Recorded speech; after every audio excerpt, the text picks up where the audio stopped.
பிரியமானவர்களே, இயேசு கிறிஸ்துவின் நாமத்தில் உங்களை வாழ்த்துகிறேன். எப்படி இருக்கீங்க? நல்லா இருக்கிறீங்களா? அமெரிக்கா தேசத்தில் ஊட்டான்ற ஒரு மாநிலம். அங்கே இந்த சால்ட் லேக் சிட்டின்னு ஒரு பெரிய சிட்டி இருக்கிறது. அது என்னது சால்ட் லேக் சிட்டி அப்படின்னு நினைக்கிறீங்களா? அதாவது உப்பு லேக், ஏரி, உப்பு ஏரி. ஒரு பெரிய ஏரி இருக்குது, கடல் மாதிரி பெருசு. ஆனால் கடல் தண்ணியை விட 7 மடங்கு உப்பு அதிகமாதில்லை. அதனால தான் இந்த சிட்டிக்கு அந்த பேர் இருக்கிறது. சுற்றிலும் பார்த்தீங்கன்னா இந்த பனி படர்ந்த மலைகள், சுற்றிலும் மலைகள், அதனோட உச்சியில் பார்த்தீங்களா பனி கட்டி உறைந்து இருக்கிறது. அதுக்கு மத்தியில் இந்த சிட்டி இருக்கிறது. அதனால எப்பவும் குளிர்ச்சியாக இருக்குது. 2-3 ட்ரெஸ்ஸை போட்டால் தான் நமக்கெல்லாம் தாங்கும். அந்த மாதிரி குளிர் இருக்கிறது. ரொம்ப அழகாக இருக்கிறது. இங்கிருந்து கொண்டு உங்களோடு பேசுவது எனக்கு சந்தோஷம். இந்த நாள் ஒரு விசேஷமான நாள். என்ன நாள் சொல்லுங்க பார்க்கலாம்? மதர்ஸ் டே, தாய்மார் தினம். அப்போ நம்முடைய தாய்மார்களை நினைத்து, நம்மை வளர்த்து ஆளாக்கின, பெற்று வளர்த்து ஆளாக்கின நம்முடைய தாயை நினைத்து ஆண்டவருக்கு நன்றி சொல்லுகிற ஒரு நாள். ஆண்டவர் கூட தாயை போல அன்புள்ளவராம். எப்படி? ஏசாயா 66:13 ஒருவனை அவன் தாய் தேற்றுவதை போல நான் தேற்றுவேன் அப்படின்னு ஆண்டவர் சொல்றார். ஆண்டவர் நம்மை தேற்றுகிறவர். ஒரு தாய் குழந்தையை தேற்றுவதை பார்த்திருக்கிறீங்களா? ஒரு சமயம் ட்ரெயின்ல பிரயாணப்பட்டு கொண்டிருக்கும் போது நடு இரவு நேரம் இருக்கும், எல்லாரும் தூங்கி கொண்டு இருக்கிறாங்க. ஒருத்தர் ட்ரெயினுக்குள்ள அங்கே இங்க நடந்துகிட்டே இருக்கிறாங்க. என்னடா எல்லாரும் தூங்கும் போது ஒருத்தர் நடக்கிறான்னு பார்த்தா, ஒரு தாய் தன்னுடைய கை குழந்தையை வைத்து கொண்டு அப்படியே நடந்துகிட்டே இருக்காங்க. அந்த குழந்தை அப்படியே அழுகிறது. அந்த குழந்தையினுடைய அழுகையை போக்குவதற்கு அதை தேற்றி கொண்டே இருக்கிறாங்க, நடந்து கொண்டே இருக்கிறாங்க. தூக்கத்தை அவர்கள் விட்டு அந்த குழந்தையை தேற்றுவதில் ரொம்ப கவனம் செலுத்தி, அதான் தாயினுடைய அன்பு. அந்த குழந்தையினுடைய அழுகையை நிறுத்தி தேற்று வரைக்கும் ஒரு தாய்க்கு நிம்மதி வராது. ஒரு குழந்தையினுடைய முகத்துல சோகம் தெரிந்தாலே தாயினுடைய உள்ளம் பாதிக்கப்படும். என்ன நடந்தது, ஏன் அதை அறிந்து குழந்தை தேற்று வரைக்கும் தாய்க்கு நிம்மதி இருக்காது.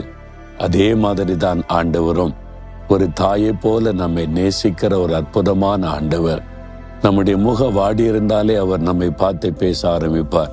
ஏன் துக்கத்தோடு இருக்கிற? ஏன் கலங்கி இருக்கிற? உனக்கு என்ன பிரச்சனை? நான் இருக்கிறேன்ல அப்படின்னு ஒரு தாய் ஒரு குழந்தையை தேற்றுவாங்க. அம்மா இருக்கிறேன், எதுக்கு பயப்படுற, கலங்குற, மார்போடு அணைத்து கொள்ளுவாங்கல்ல. அந்த மாதிரி தான் ஆண்டவர் நம்மை அணைத்து கொள்ளுகிறவர். தாயினுடைய அன்பு எல்லாரையும் விட விசேஷமானதுதான் இல்லை? நான் என்னுடைய தாயார் உயிரோடு இருக்கும்போது அவங்களுடைய விசுவாசம் ஜெபத்துல தான் எனக்கு அற்புதம் நடந்து நான் உயிரோடு இருக்கிறேன். அதன் பிறகு நான் ஊழிய ஆரம்பிச்ச பிறகு நிறைய பாடு நிந்த வரும்போது என்னுடைய தாயார் தான் என்கிட்ட உட்கார்ந்து அன்பாய் பேசி தைரியப்படுத்துவாங்க, ஆறுதல் படுத்துவாங்க. ஆண்டவருக்கு ஊழிய செய்தா அவரை நெருங்கினா பாடு வரும். அதெல்லாம் கண்டு சோர்ந்துடக்கூடாது, அதெல்லாம் கண்டு பயந்துடக்கூடாது. ஆண்டவர் நன்மைக்காக தான் நடத்துவாருன்னு அவங்க தான் என்னை ஆறுதல் படுத்தி தேற்றி நடத்தினவர்கள். அவருடைய அன்புக்காக ஆண்டவரை துதிக்கிறேன். நான் வெளிநாட்டு ஊழியத்துக்கு போனா எல்லாருமே ஊழிய ஆசீர்வாதமா இருக்கணும், பெரிய காரியம் நடக்கணும், அதுக்காக விசேஷமா ஜெபிப்பாங்க. என் தாயாரிடத்துல நான் வழி அனுப்ப போனா சொல்லுவாங்க, நீ பத்திரமா போயிட்டு பத்திரமா வரணும். உங்களுக்கு ஏதாவது வாங்கிட்டு வரணுமா? நான் போற அமெரிக்காவுக்கு தூர தேசம்னா ஒண்ணு வேண்டாம், நீ பத்திரமா வரணும், அதுக்கு தான் நான் ஜெபிச்சுக்கிட்டே இருக்கிறேன். அதான் தாயினுடைய அன்பு. வேற எதிர்பார்ப்பு இருக்காது. என் பிள்ளை நல்லா இருக்கணும், பாதுகாப்பா இருக்கணும், அதுதான் தாயினுடைய அன்பு. அந்த ஜெபத்தை இப்பொழுதும் நான் தவற விட்டு இருக்கிறேன். அதை நினைக்கும் போது கொஞ்சம் கஷ்டமாகத்தான் இருக்கும். உங்களுடைய தாய் அவங்களுடைய அன்பை மறந்துடாதங்க. உங்களை பெற்றெடுத்து வளர்த்து ஆளாக்கி எவ்வளவு கஷ்டப்பட்டு இருப்பாங்க தெரியுமா? அவருடைய அன்பை நீங்கள் நினைத்து பார்த்து ஆண்டவரை துதிக்கணும். அவங்க உயிரோடு கூட இருந்தா அவங்களுக்கு ஆறுதலா நீங்க இருக்கணும், அவங்கள சந்தோஷப்படுத்தணும், அவங்களை மகிழ்ச்சியா வைத்து கொள்ளணும். அதுதான் உங்களுக்கு ஆசீர்வாதம். உங்களுடைய தாயினுடைய உள்ளத்தை துக்கப்படுத்திட்டீங்கன்னு வைங்க, அது உங்களுக்கு பரம்பரையா சாபமாக மாறிவிடும். தயவு செய்து இந்த பாவத்தை செய்யாதங்க. தயவு செய்து மனைவிமார்கள் உங்களுடைய கணவருடைய தாயை அவர் நேசிப்பதற்கு தடையாயிருக்காதங்க. அது உங்களுக்கு ஆபத்தாய் முடிந்து விடும். உங்க தாய் தகப்பனை கூட நீங்க நேசிக்கணும். அதே மாதிரி தான் கணவனுடைய தாயை நேசிக்கணும். அவர்கள் சொந்த தாயை ரொம்ப நேசித்து கனப்படுத்துவதில் கவனமா இருக்கணும். இயேசு சிலுவையிலே மரிக்கும் போது கூட தன் தாய்க்கு செய்ய வேண்டிய கடமையை செய்து முடித்தார்.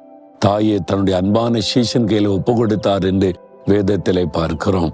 ஆனால் இந்த நாள்ல உங்க தாயாருக்காக ஆண்டவரை துதிங்க. அவங்க உயிரோடு இருந்தா அவங்களோட போய் பேசுங்க, அவங்கள சந்தோஷப்படுத்துங்க, அவங்கள்ட்ட ஒரு ஆசீர்வாதம் வாங்கி கொள்ளுங்க, அவங்கள உங்களுக்காக ஜெபிக்க சொல்லுங்க. எவ்வளவு சந்தோஷப்படுவாங்க தெரியுமா? அது உங்களுக்கு ஆசீர்வாதம்.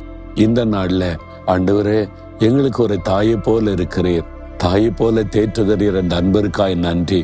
எங்களுக்கு தந்த தாய்க்காக உமக்கு ஸ்தோத்திரம். ஆண்டவரே, யார் யார் தங்களுடைய தாயாருக்காக துதித்து ஜெபிக்கிறாங்களோ அவங்களை எல்லாம் ஆசீர்வதிங்க. சொந்த தாயாரை மகிழ்ச்சியாய் வைத்துக் கொள்ள கிருபை கொடுங்க. அவங்களை காயப்படுத்தி இருந்தால் தயவாக மன்னித்து இரக்கம் செய்து அந்த தாயை சந்தோஷமாய் வைத்துக் கொள்ள கிருபை கொடுங்க. ஒவ்வொருவரையும் ஆசீர்வதித்து அவருடைய தாய் மார்களை ஆசீர்வதித்து மகிழ பண்ணும். இயேசுவின் நாமத்தில் ஜெபிக்கிறோம் பிதாவே. ஆமேன், ஆமேன்.